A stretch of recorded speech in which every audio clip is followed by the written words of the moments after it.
हरे कृष्णा। एकादशी के व्रत का जब पारण किया जाता है उस समय तुलसी की कथा सुनना बहुत ही पुण्यदायी माना जाता है। ऐसी ही एक पावन पवित्र कथा लेकर हम आपके लिए आए हैं। कृपया इसे पूरा अवश्य ही सुनिएगा। तुलसी के पास जब दीपक जलाते हैं उसका क्या पुण्य मिलता है, तुलसी में जल अर्पित करते हैं तो उसका क्या पुण्य होता है। एक बार की बात है, देवी सत्यभामा भगवान श्री कृष्ण के पास आई और पूछने लगी, हे स्वामी, आप रोज तुलसी को जल देते हैं और देवी रुक्मिणी रोज तुलसी के पास दीपक प्रज्वलित करती हैं, इसके पीछे क्या रहस्य छुपा है। कृपया आप मुझे तुलसी को जल देने और तुलसी के पास दीपक जलाने का महात्म्य सुनाइए। भगवान श्री कृष्ण कहने लगे, हे देवी सत्यभामा, तुमने अति महत्वपूर्ण प्रश्न पूछा है। देवी तुलसी लक्ष्मी का ही अवतार है। देवी तुलसी भगवान विष्णु को अति प्रिय है, इसीलिए यह मुझे भी सबसे ज़्यादा प्रिय है। और मासों में कार्तिक और वनस्पतियों में मुझे तुलसी प्रिय है। जो भी मनुष्य तुलसी को जल देता है उस पर मेरी कृपा सदैव बनी रहती है। उसके घर में धन समृद्धि तो बढ़ती ही है, सुख शांति का भी वास बना रहता है। जो भी मुझे तुलसी पत्र डालकर भोग चढ़ाता है मैं उसे प्रेम से स्वीकार करता हूँ। तुलसी पत्र के बिना मैं किसी भी प्रकार का भोग स्वीकार नहीं करता। हे देवी, अब मैं तुम्हें तुलसी को जल देने का और तुलसी के पास दीपक जलाने का महात्म्य सुना रहा हूँ, इसीलिए इस कथा को तुम ध्यानपूर्वक और एकाग्रचित होकर सुनो। जो भी स्त्री इस कथा को ध्यान से पूरा सुनती है वह सदा सुहागिन रहती है, उसके घर में सुख समृद्धि का वास रहता है और दरिद्रता का नाश हो जाता है। देवी सत्यभामा कहने लगी, हे स्वामी, मैं इस कथा को बड़े ध्यान से और पूरा सुनूंगी। कृपया आप मुझे यह कथा सुनाइए। तब भगवान श्री कृष्ण देवी सत्यभामा को वह कथा सुनाने लगे। भगवान श्री कृष्ण कहते हैं, हे देवी, पूर्व काल की बात है। मध्य देश में श्याम शर्मा नाम का एक वैश्य अपनी पत्नी के साथ निवास करता था। वैश्य के पास किसी भी चीज की कोई कमी नहीं थी। ईश्वर की कृपा उसके घर में चारों ओर दिखती थी। सभी प्रकार के सुख और ऐश्वर्य उसके घर में थे, किंतु उस वैश्य का एक बहुत बड़ा दुख था, उसके कोई संतान नहीं थी, जिस कारण से वह सदैव ही दुखी रहा करता था। उस वैश्य ने संतान प्राप्ति के लिए अनेकों उपाय किए। उसने दान धर्म किए, अनेक प्रकार के वैद्य भी बुलवाए, उनसे नाना प्रकार के उपचार भी करवाए, किंतु फिर भी उसे कोई संतान नहीं मिली। फिर एक दिन वह वैश्य महामुनि वशिष्ठ जी से मिलने के लिए उनके आश्रम पर जा पहुंचा। मुनि वशिष्ठ श्याम शर्मा का स्वागत करके और कुशल मंगल पूछकर तब वह श्याम शर्मा मुनि वशिष्ठ जी से कहने लगा, हे मुनिवर, मैं बहुत दुखी हूँ क्योंकि मेरे कोई संतान नहीं है और संतान के बिना मेरा उद्धार कैसे होगा मैं नहीं जानता। मैंने संतान प्राप्ति के लिए बहुत सारे उपाय किए, किंतु तब भी मुझे संतान प्राप्ति नहीं हुई। कृपया अब आप ही बताइए कि मुझे किस कारण से पुत्र की प्राप्ति नहीं हो पा रही है। क्या मुझसे जाने अनजाने में कोई पाप हुआ है। तब मुनि वशिष्ठ जी अपनी दिव्य दृष्टि से श्याम शर्मा के पिछले जन्म के बारे में जान लेते हैं। वशिष्ठ जी कहते हैं, हे पुत्र, पिछले जन्म में तुम्हारे द्वारा एक घोर जघन्य पाप हो गया था, उसी कारण से तुम्हें इस जन्म में संतान का सुख प्राप्त नहीं हो पा रहा है। श्याम शर्मा कहने लगा, हे मुनिवर, कृपा मुझे बताइए, पिछले जन्म में मुझसे कौन सा ऐसा पाप हुआ था और उस पाप से मुक्त होने के लिए मुझे कौन सा उपाय करना चाहिए। तब मुनि वशिष्ठ जी कहते हैं, हे पुत्र, पिछले जन्म में तुमने जो अपराध किया था उसके विषय में सुनो। पिछले जन्म में तुम एक अहंकारी वैश्य थे। तुम्हारा जन्म धनवान कुटुंब में हुआ था। तुमने पिछले जन्म में एक गाय को अति दुख दिया था। एक दिन एक गाय भूख और प्यास से व्याकुल होकर तुम्हारे दरवाजे पर आई थी, किंतु तुमने उस गाय को ना तो रोटी खिलाई, ना चारा खिलाया और ना ही उसे पानी पीने को दिया। तुमने बड़ी ही कठोरता से उस गाय को अपमानित करके यानी वहां से मार पीट कर भगा दिया। उस गाय ने अभी अभी बछड़े को जन्म दिया हुआ था और भूख से व्याकुल होने के कारण वह गाय वहीं पर मूर्छित होकर गिर पड़ी। और उस दिन वह अपने बछड़े को दूध भी नहीं पिला पाई। इसीलिए उसी गाय ने तुम्हें श्राप दिया था। उसी गाय के श्राप के कारण तुम्हारी ऐसी दुर्गति हो रही है। उस गाय के श्राप के कारण तुम्हें इस जन्म में संतान नहीं हो रही है। वशिष्ठ जी की बात सुनकर उस श्याम शर्मा को बड़ा दुख पहुंचा और स्वयं को कोसते हुए कहने लगा, हाय, यह मैंने क्या किया। एक बेचारी दुखी गौ माता की सेवा नहीं की। मैंने बहुत बड़ा अपराध किया है और उसी का दंड मुझे इस जन्म में भोगना पड़ रहा है। श्याम शर्मा वशिष्ठ जी से कहने लगा, हे मुनिवर, मुझसे बहुत बड़ा अपराध हुआ है, यह मैं मानता हूँ। अब मैं इस पाप का प्रायश्चित कैसे करूं? कृपया आप ही मेरा मार्गदर्शन कीजिए। मैंने जो पाप किया है उससे मुक्ति का कोई तो उपाय अवश्य होगा। मैं अपना सब कुछ देकर उस पाप का प्रायश्चित करूंगा। कृपया आप ही कोई उपाय बताइए, मुझे संतान प्राप्ति कैसे होगी? क्योंकि शास्त्रों में ऐसा वर्णित है, पुत्र के बिना मनुष्य का उद्धार नहीं हो सकता। तब मुनि वशिष्ठ जी कहते हैं, हे वत्स, इस पाप का एक ही उपाय है। तुम पुत्र प्राप्ति के लिए पुत्रेष्ठी यज्ञ करो। इसी यज्ञ के फलस्वरूप तुम्हें संतान की प्राप्ति होगी।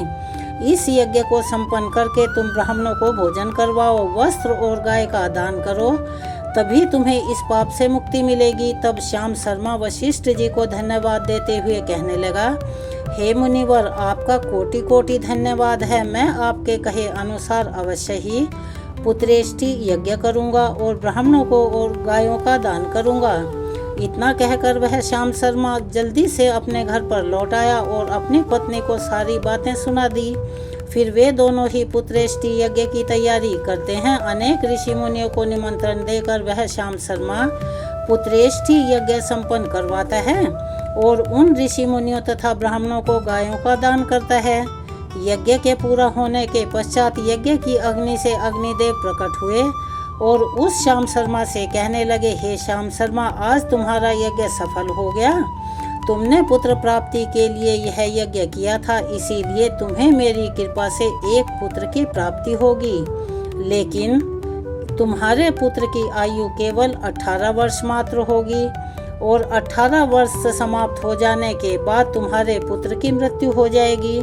इतना कहकर अग्निदेव अंतर्ध्यान हो गए। पुत्रेष्ठी यज्ञ करके और अग्निदेव से पुत्र का वरदान पाकर वह श्याम शर्मा बहुत खुश हुआ, किंतु उसे बड़ा दुख भी हुआ। श्याम शर्मा ने सोचा, पुत्र न होने से तो अच्छा है कम आयु वाला पुत्र ही हो। फिर वह पहले की तरह अपने काम में लगा रहा। कुछ ही दिनों के बाद उसकी पत्नी ने गर्भ धारण किया। श्याम शर्मा ने पुत्र के जन्म से पूर्व किए जाने वाले सभी संस्कार किए और फिर उसे एक अति सुंदर पुत्र की प्राप्ति हुई। वह बालक बड़ा ही तेजस्वी दिखाई पड़ रहा था। श्याम शर्मा ने पुत्र के जन्म के बाद किए जाने वाले भी सभी संस्कार किए और पुत्र को गुरुकुल में शिक्षा प्रदान करने के लिए भेज दिया। श्याम शर्मा का पुत्र जैसे जैसे बड़ा होने लगा, श्याम शर्मा को बहुत अधिक चिंता होने लगी। फिर जब उसका पुत्र 16 वर्ष का हुआ तो श्याम शर्मा की पत्नी ने उससे कहा कि हे स्वामी, अब हमें अपने पुत्र का विवाह कर देना चाहिए। हमारा पुत्र अब विवाह के योग्य हो गया है। श्याम शर्मा ने कहा, प्रिय, विधि के विधान के अनुसार हमारे पुत्र की आयु केवल 18 वर्ष की ही है। 18 वर्ष के पश्चात हमारे पुत्र की मृत्यु हो जाएगी, इसीलिए हमें इसका विवाह करके किसी दूसरे की कन्या के जीवन को बर्बाद करने का कोई हक नहीं है। वह तो 2 वर्षों बाद विधवा हो जाएगी, फिर उसे जीवन में अनेकों कष्ट सहने पड़ेंगे। लेकिन श्याम शर्मा की पत्नी नहीं मानी, वह अपने पुत्र का विवाह होता देखना चाहती थी। श्याम शर्मा की पत्नी ने कहा, हे नाथ, कुछ भी हो, मैं अपने पुत्र को अविवाहित मरते हुए नहीं देख सकती। हमारे पास भला किस चीज की कमी है? हमारी पुत्रवधू इस संपत्ति को प्राप्त करके सुखी जीवन जी सकती है। इसीलिए अब आप संकोच ना करें और हमारे पुत्र के लिए सुंदर कन्या की खोज करें। अपनी पत्री के हट के आगे श्याम शर्मा की एक भी नहीं चली और फिर वह पुत्र के विवाह के लिए मान गया। फिर उसने पास ही के नगर में रहने वाले एक अति गरीब वैश्य की पुत्री के साथ अपने बेटे का विवाह संपन्न करा दिया। श्याम शर्मा की बहू का नाम सुभद्रा था। वह अति गुणवान, चरित्रवान और पतिव्रता नारी थी। वह अपने पति के मृत्यु के बात को नहीं जानती थी। सुभद्रा रोज अपने सास ससुर और अपने पति की सेवा करने लगी। वह सभी के साथ बड़े प्रेम से रहती और कभी किसी की आज्ञा का उल्लंघन नहीं करती थी। उसने अपनी मीठी वाणी और कार्यों की कुशलता से सभी के मन को जीत लिया था। इस प्रकार से 2 साल बीत गए और फिर वह समय पास आ गया जब श्याम शर्मा के बेटे की मृत्यु होने वाली थी। श्याम शर्मा को बड़ा डर लग रहा था। एक दिन उसने अपनी बहू को बुलवाया और उससे क्षमा मांगते हुए कहने लगा कि बेटी, तुम मुझे माफ़ कर देना, मैंने तुम्हारे साथ बड़ा अन्याय किया है। सुभद्रा ने कहा कि हे ससुर जी, आप ऐसा क्यों कह रहे हैं? आप मुझे क्षमा मांग कर लज्जित ना कीजिए। मैं आपसे छोटी हूँ, आपकी बेटी के समान हूँ। कृपया आप संकोच ना करते हुए आपके मन में जो भी बात है वह मुझे सच सच कहिए। मैं आपकी आज्ञा के अनुसार उसका पालन अवश्य ही करूँगी। फिर श्याम शर्मा कहने लगा, हे बेटी, तुम कल्याणी हो, तुम एक महान पतिव्रता हो, किंतु मेरे पुत्र के साथ तुम्हारा विवाह होने से पूर्व मैंने तुम्हें एक बात नहीं बताई, वो तुमसे छिपाई है। हमें पुत्र की प्राप्ति पुत्रेष्ठि यज्ञ करने के बाद हुई थी और अग्निदेव ने हमें यह कहते हुए पुत्र प्राप्ति का वरदान दिया था कि हमारे पुत्र की आयु केवल 18 वर्ष की होगी। 18 वर्ष के बाद हमारे पुत्र की मृत्यु हो जाएगी। अपने ससुर की बात सुनकर सुभद्रा ने कहा कि पिताजी, बस इतनी सी बात, आप चिंता मत कीजिए। मैं इस बात का आपको वचन देती हूँ कि आपकी पुत्रवधू में कभी भी विधवा नहीं होंगी। आपके बेटे के प्राणों की रक्षा मैं करूँगी। आप बस मुझे एक दीपक, जल का घड़ा और एक गाय लाकर दे दीजिए। मेरे पति के प्राणों की रक्षा इन्हीं चीज़ों से होगी। सुभद्रा की ऐसी बात सुनकर श्याम शर्मा को बड़ा आनंद हुआ और बड़ा संतोष मिला। वह कहने लगा, बेटी, जैसी तुम्हारी इच्छा, मैं तुम्हें वह सब चीज़ें लाकर देता हूँ। इतना कहकर वैश्य ने अपनी बहू को वह तीनों चीज़ें लाकर दे दी। फिर जब वह दिन पास आया जिस दिन सुभद्रा के पति की मृत्यु होने वाली थी, उस दिन सुभद्रा ने सुबह उठते ही तुलसी माता को जल अर्पित किया। उसे प्रणाम करते हुए तुलसी के पौधे पर एक चुनरी बांध दी और तुलसी माता से प्रार्थना की, हे तुलसी माँ, मैं आपको चुनरी चढ़ा रही हूँ, कृपया अब तुम ही मेरे सुहाग की रक्षा करना। फिर सुबह के समय यमराज का एक दूत श्याम शर्मा के पुत्र के प्राण लेने के लिए उसके घर पर आया। जैसे ही वह घर में प्रवेश करने लगा तब तुलसी के पौधे ने उसे रोक दिया और कहा, हे यमदूत, इस घर में निवास करने वाली स्त्री ने मुझे चुनरी चढ़ाई है, इसीलिए अब इसके सुहाग की रक्षा मैं कर रही हूँ। तुम इस घर में प्रवेश नहीं कर सकते। इतना कहकर तुलसी ने यमराज के उस दूत को घर में जाने से रोक दिया। वह दूत डर कर सुभद्रा के पति के प्राण लिए बिना ही यमपुरी वापस चला गया। यमपुरी में जाकर उसने यमराज से कहा, हे धर्मराज, मैं धरती लोक पर एक पुरुष के प्राण लेने के लिए गया था, किंतु तुलसी के पौधे ने मेरा रास्ता रोक दिया। उस तुलसी के पौधे के कारण मैं घर में प्रवेश नहीं कर पाया। इस बात पर यमराज को बड़ा गुस्सा आ गया। फिर उन्होंने अन्य 2 दूतों को बुलवाया और कहा कि दूतों, तुम अब शाम के समय सुभद्रा के घर पर जाओ। जब तुलसी का पौधा सो रहा होगा तुम उसके पति के प्राण लेकर यमलोक में आ जाना। फिर शाम के समय यमराज के 2 दूत सुभद्रा के घर की ओर चल पड़े। सुभद्रा ने शाम होते ही तुलसी के पास एक दीपक जला दिया और उससे प्रार्थना की, हे दीपक, अब तुम ही मेरे पति के प्राणों की रक्षा करना।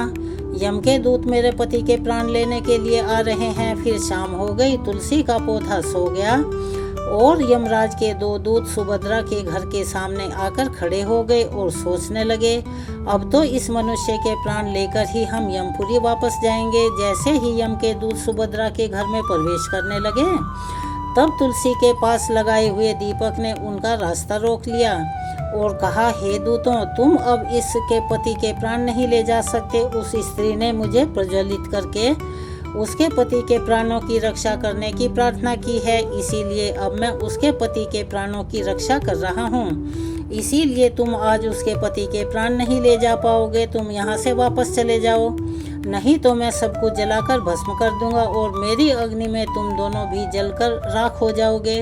उस दीपक की बात सुनकर यमराज के दोनों दूत अति डर गए और फिर वे लौटकर यमराज के पास जा पहुँचे। वहाँ पर जाकर उन्होंने यमराज को सारा बातें कह सुनाई।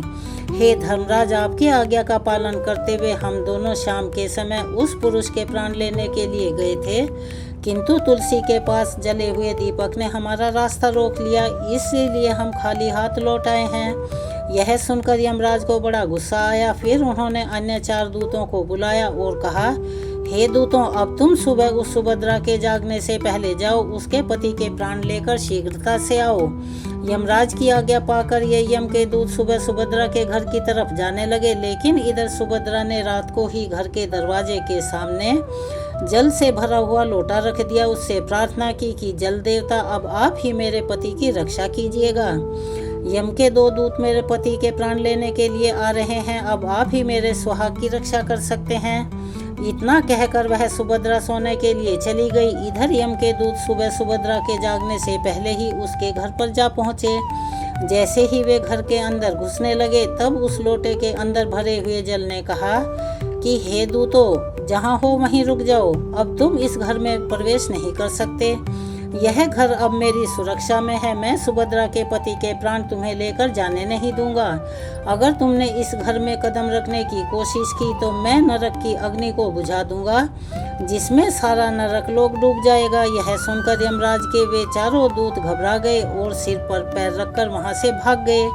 वे सभी यम के दूत यमराज के पास लौट कर गए और उनसे कहने लगे, धर्मराज, आपकी आज्ञा का पालन करने के लिए हम चारों सुभद्रा के घर जागने से पहले ही उसके पति के प्राण लेने के लिए वहां पर पहुंच गए थे, किंतु सुभद्रा के घर के बाहर रखे हुए जल के लोटे ने हमारा रास्ता रोक लिया और इसी कारण से हम अब उसके घर में प्रवेश नहीं कर सके। अब यमराज को बहुत ज़्यादा गुस्सा आया। इस बार उन्होंने 8 यमदूतों को बुलाया और कहा, यमदूतों, अब जल्दी से जाओ और बलपूर्वक उस मनुष्य के प्राण खींचकर यमलोक लेकर आओ। फिर वे 8 यमदूत यमराज की आज्ञा का पालन करते हुए पृथ्वी लोक पर उस सुभद्रा के घर के पास आ गए।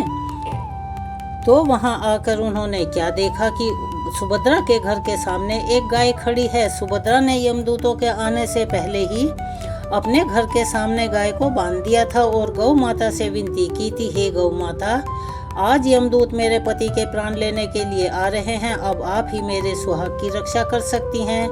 गौ माता, मैं आपकी शरण में आई हूँ, कृपया मुझे विधवा होने से बचा लीजिए। उस गाय ने कहा, बेटी, तुम चिंता मत करो, तुम्हारे पति के प्राणों की रक्षा मैं करूँगी।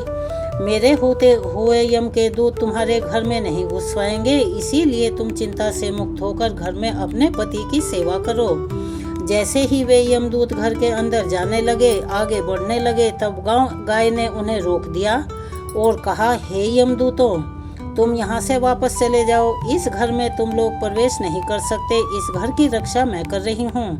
मेरे रहते कोई भी इस घर के अंदर प्रवेश नहीं कर सकता। यदि तुमने घर के अंदर प्रवेश करने की कोशिश की, मैं तुम सभी को श्राप दे दूंगी। अगर तुम्हें इस घर के अंदर प्रवेश करना है तो तुम्हें पहले मेरी जान लेनी पड़ेगी। तुम सभी को गौहत्या का पाप लगेगा, जिसका कोई प्रायश्चित है ही नहीं। वहां पर उपस्थित सभी यमदूत गाय के द्वारा शापित होने की बात सुनकर डर गए और वे जानते थे कि गाय के द्वारा दिए गए शाप से कोई मुक्त नहीं कर सकता और गौ हत्या तो संसार का सबसे जघन्य और भयंकर अपराध और महापाप है, जिसका कोई प्रायश्चित भी नहीं है। इसीलिए वे सभी वहां से लौटकर यमराज के पास चले गए। यमपुरी जाकर उन यमदूतों ने यमराज को सारा बातें सुनाते हुए कहा, हे धर्मराज, उस सुभद्रा के पति के प्राणों की रक्षा एक गाय कर रही है। उस गाय ने हमें श्राप देने की बात कही, इसीलिए हम सभी भयभीत होकर वापस लौट आए हैं। हमें गाय का सामना करने की शक्ति नहीं है। उन यमदूतों की बात सुनकर यमराज आग बबूला हो गए और स्वयं भैंसे पर सवार होकर पृथ्वी लोक की ओर चल पड़े। यमराज अपने भैंसे पर सवार होकर उस सुभद्रा के घर के पास चले गए। यमराज को अपने घर के सामने खड़ा हुआ देखकर सुभद्रा डर गई और जल्दी से आकर यमराज के चरण स्पर्श करके उन्हें नमस्कार किया और उनकी स्तुति करने लगी। हे सूर्य तनय यमराज, आप तो तीनों लोकों के प्राणियों पर कृपा करने वाले महान देवता हैं। इस संसार के समस्त प्राणियों के पाप और पुण्य का लेखा जोखा आप अपने पास रखते हैं। हे न्याय के देव धर्मराज, मैं सत्य धर्म का पालन करने वाली पतिव्रता स्त्री हूँ। मैं आपको बारंबार नमस्कार करती हूँ, कृपया मुझे आशीर्वाद दीजिए। सुभद्रा के द्वारा की गई स्तुति से यमराज अति प्रसन्न हुए और उसे अनजाने में ही सदा सुहागिन रहो का आशीर्वाद दे दिया। फिर जब यमराज सुभद्रा के पति के प्राण ले जाने के लिए आगे बढ़े तो सुभद्रा कहने लगी, हे धर्मराज, आपने अभी मुझे सदा सुहागिन रहने का आशीर्वाद दिया है और अब आप मेरे पति के प्राण ले रहे हैं। इससे तो आपका आशीर्वाद झूठा साबित होगा। यह सुनकर धर्मराज रुक गए और सुभद्रा की ओर देखकर मुस्कुराने लगे। सुभद्रा के निर्मल हृदय और अपने पति के प्रति समर्पण भाव को देखकर यमराज अति प्रसन्न हुए। सुभद्रा की ओर देखकर यमराज कहने लगे, बेटी, आज तुमने साक्षात मृत्यु को ही पराजित कर दिया है।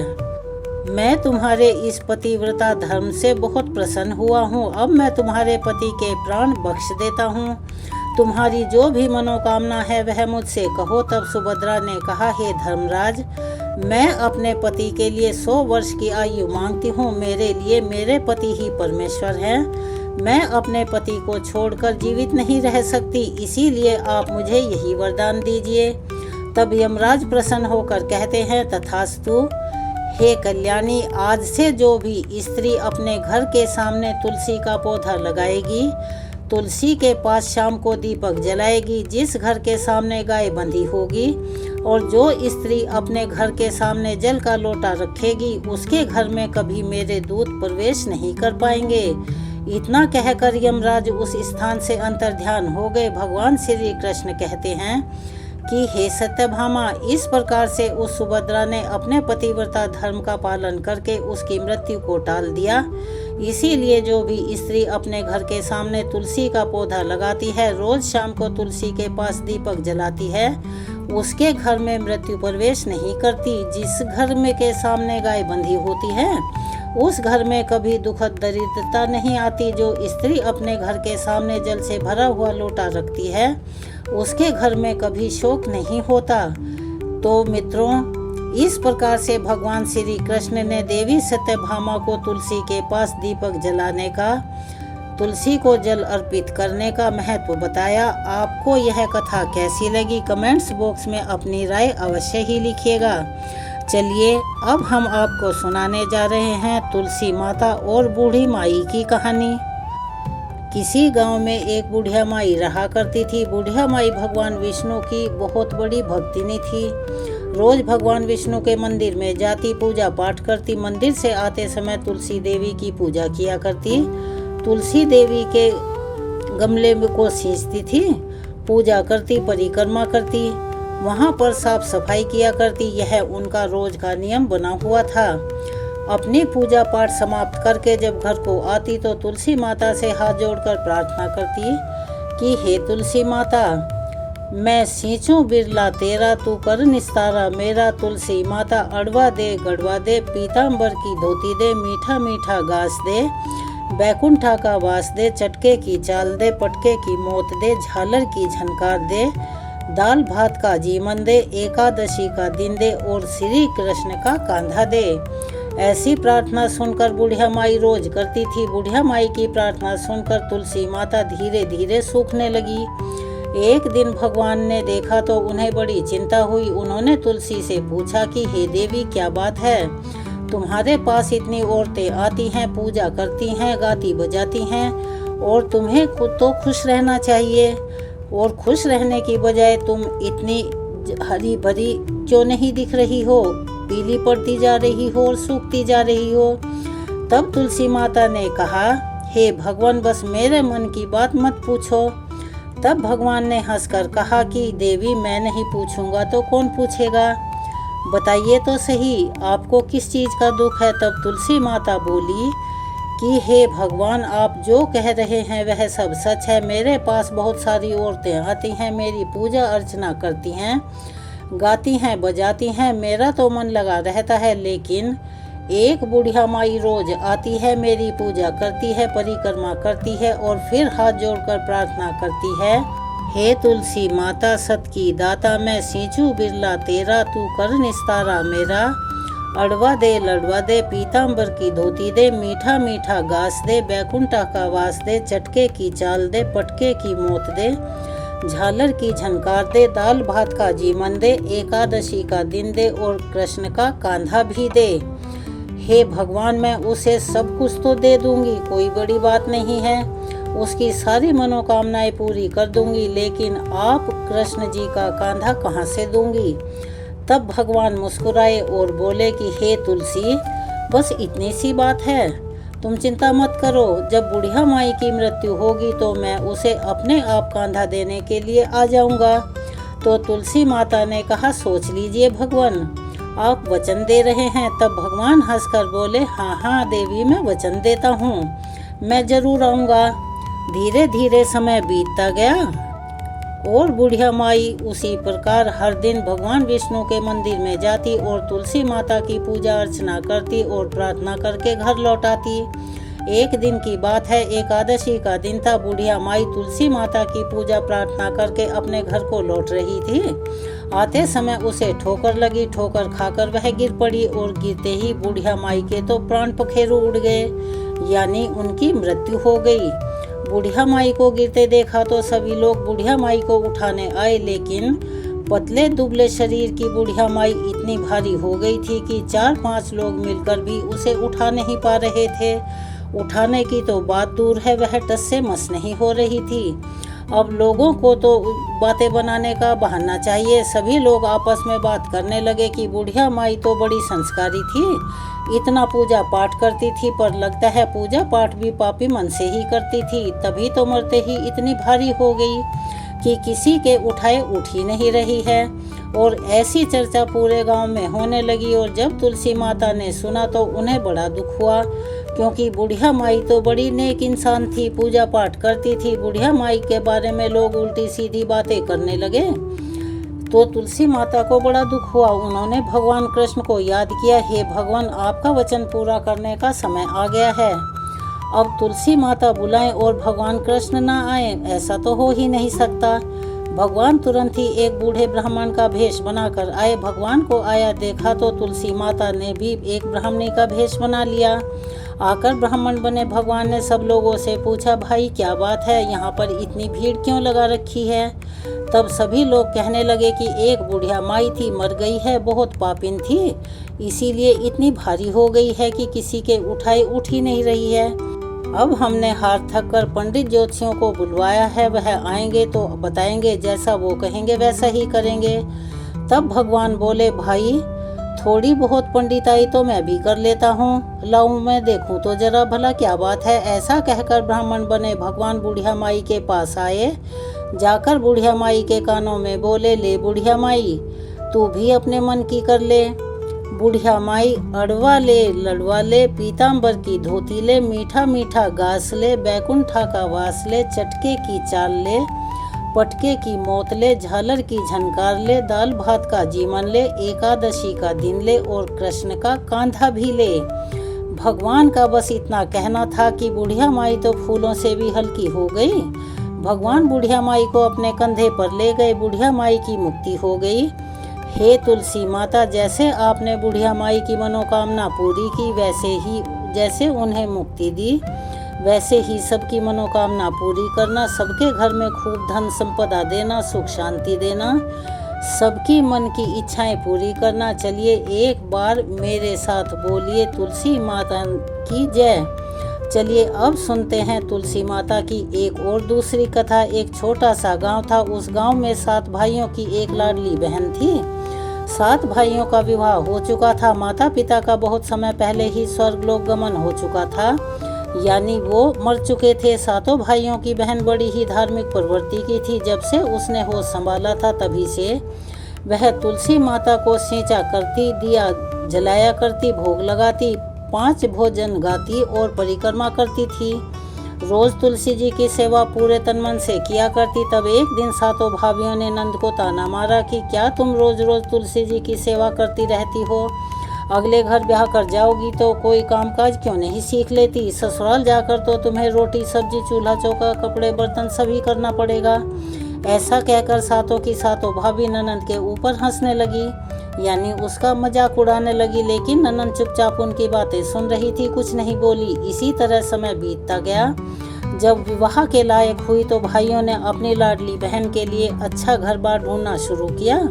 उन सातों भाइयों ने अपनी बहन के लिए एक अच्छा सा घर ढूंढा। तब सातों भाइयों ने अपनी पत्नियों से कहा कि मेरी लाडली बहन के लिए दहेज का सारा सामान तुम्हें ही लाना है, जैसे कि कपड़े, गहने, बर्तन आदि। तो सभी ने हाँ भर दी। तब सातों भाभियों ने अलग अलग डब्बों में, किसी में तुलसी जी की पत्तियां तोड़कर डाल दी, किसी में तुलसी की जड़, किसी में तुलसी की मंजरी, और किसी डब्बे में तुलसी की टहनियाँ, तो किसी डब्बे में तुलसी की माला। इस तरह से 10-15 डब्बे तैयार कर दिए और अपने पतियों से बोली, सुनो, हमने ननंद बाई के शादी के लिए पूरी तैयारी कर ली है। अलग अलग डब्बों में सारा सामान रखवा दिया है। लेकिन ननंद को तो सच्चाई का पता था। उसने अपने भाइयों से कुछ नहीं कहा, क्योंकि वह अपनी भाभियों का घर तोड़ना नहीं चाहती थी। तब विवाह वाला दिन भी आ गया। भाइयों ने बहन का खूब धूमधाम से विवाह किया और बहन को बहुत सारे आशीर्वाद देकर विदा कर दिया। बारात दूल्हा दुल्हन के साथ जल्दी, पहले बारात पैदल जाती थी, फिर ऊंट या गाड़ी या बैलगाड़ी से उन्हें जाने में कई दिन लग जाया करते थे। तब बारात दुल्हन को लेकर पैदल पैदल चलते चलते दोपहर से शाम हो गई। तब वह सब एक जगह पर रात को आराम करने के लिए रुक गए। बारातियों को भूख लगी तो ससुर ने सोचा कि समधी जी के यहाँ से इतने सारे डब्बे आए हैं, जरूर किसी न किसी में तो खाने की सामग्री होगी। अब जैसे ही ससुर ने डब्बा खोला तो उसमें ढेर सारी गरम गरम पूरी और आलू की सूखी सब्जी निकली। सभी बारातियों ने स्वादिष्ट भोजन खाया और रात को वहीं पर विश्राम किया। सुबह हुई, फिर से वह अपने गंतव्य स्थान की ओर चल दिए। चलते चलते दोपहर तक बारात अपने गांव पहुंच गई। गांव के सभी लोग नई बहू की खूब बड़ाई करने लगे। जब वो ससुराल में पहुंची तो सभी ने उसकी खूब तारीफ की। जब ससुराल वालों ने उन डब्बों को खोलकर देखा तो किसी में गहने, किसी में बर्तन, किसी में रोटियां और थाली, किसी में कपड़े, किसी में चावल, घी, गुड़, काजू, बादाम निकला। तुलसी के पत्ते, टहनी, बीज, मंजरी, मिट्टी सभी तुलसी माता की कृपा से इन चमत्कारी चीज़ों में बदल गए। हे तुलसी माता, जैसे तुलसी पूजन का फल आपने सातों भाइयों की बहन को दिया, वैसे ही हमें भी देना। और इस कहानी को कहने वाले, सुनने वाले, मात्र हुंकारा भरने वाले पर भी अपनी कृपा ऐसे ही बनाना। चलिए अब हम सब मिलकर करते हैं तुलसी चालीसा का पाठ। जय जय तुलसी भगवती सत्यवती सुखदानी, नमो नमो हरि प्रेयसी श्री वृंदा गुण खानी। श्री हरि शीश विराजनी, देहु अमर वर अम्ब। जनहित हे वृंदावनी, अब ना करहु विलम्ब। धन्य धन्य श्री तुलसी माता, महिमा अगम सदा श्रुति गाता। हरि के प्राण हो से तुम प्यारी, हरि ही हेतु कीनो तप भारी। जब प्रसन्न है दर्शन दीनो, तब कर जोरी विनय उस कीनो। हे भगवंत कंत मम हो, दीन जानि जनि छाड़हु छोहु। सुनि लक्ष्मी तुलसी की बानी, दीनो शाप कद्ध पर आनी। उस अयोग्य वर मांगन हारी, हो विटप तुम जड़ तनु धारी। सुनि तुलसी शप्यो ते ठामा, करहु वास तुहु नीचन धामा। दियो वचन हरि तब तत्काला, सुनहु सुमुखी जनि हो बिहाला। समय पाई व्योहरो पाती, तोरा पूजी हो आस वचन सत मोरा। तब गोकुल महगोप सुदामा, तासु भई तुलसी तू बामा। कृष्ण रास लीला के माही, राधे शक्य प्रेम लखि नाही। दियो शाप तुलसी तत्काला, नर लोक ही तुम जन्महु बाला। यो गोप वह दानव राजा, शंख चूड़ नामक सिर ताजा। तुलसी भई तासु की नारी, परम सती गुण रूप अगारी। अस गय कल्प बीती जब गयऊ, कल्प तृतीय जन्म तब भयऊ। वृंदा नाम भयो तुलसी को, असुर जलंधर नाम पति को। करी अति द्वंद अतुल बल धामा, लीना शंकर से संग्रामा। जब निज सैन्य सहित शिवहारे, मरहि न तब हर हरि ही पुकारे। पतिव्रता वृंदा थी नारी, को न सके पति ही संघारी।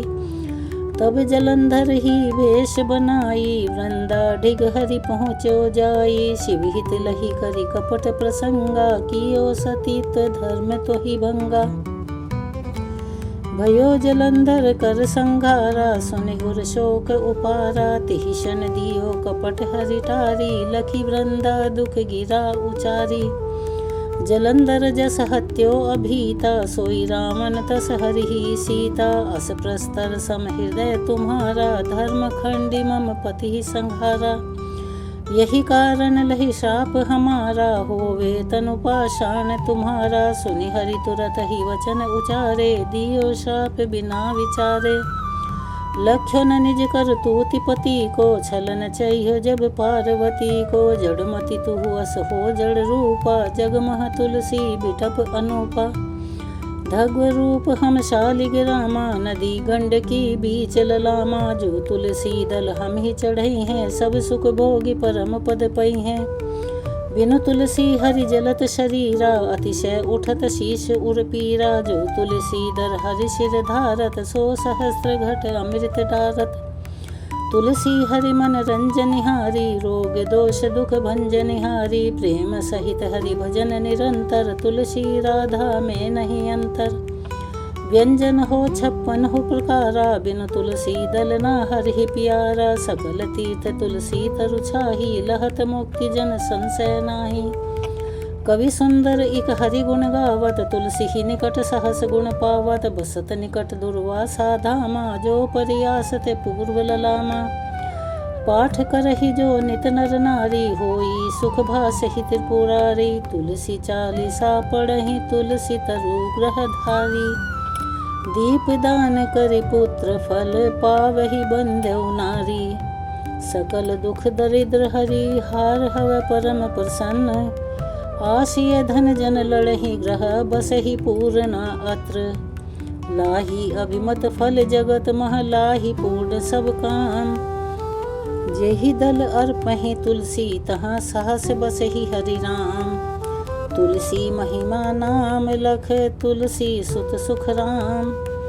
मानस 40 रच्यो, जगमह तुलसीदास। तुलसी चालीसा यहाँ पर समाप्त होती है। हम आपसे हाथ जोड़कर अनुरोध करते हैं, अगर आप हमारे चैनल पर नए हैं तो प्लीज़ चैनल को सब्सक्राइब करें, वीडियो को लाइक करें, बेल आइकन को भी अवश्य ही दबाएं। कमेंट्स बॉक्स में जय श्री हरि, जय श्री विष्णु, हर हर महादेव लिखना ना भूलें। मिलते हैं अगली वीडियो में एक नई कथा के साथ और कुछ नई जानकारियों के साथ। तब तक के लिए जय श्री कृष्णा, राधे राधे, हर हर महादेव। धन्यवाद।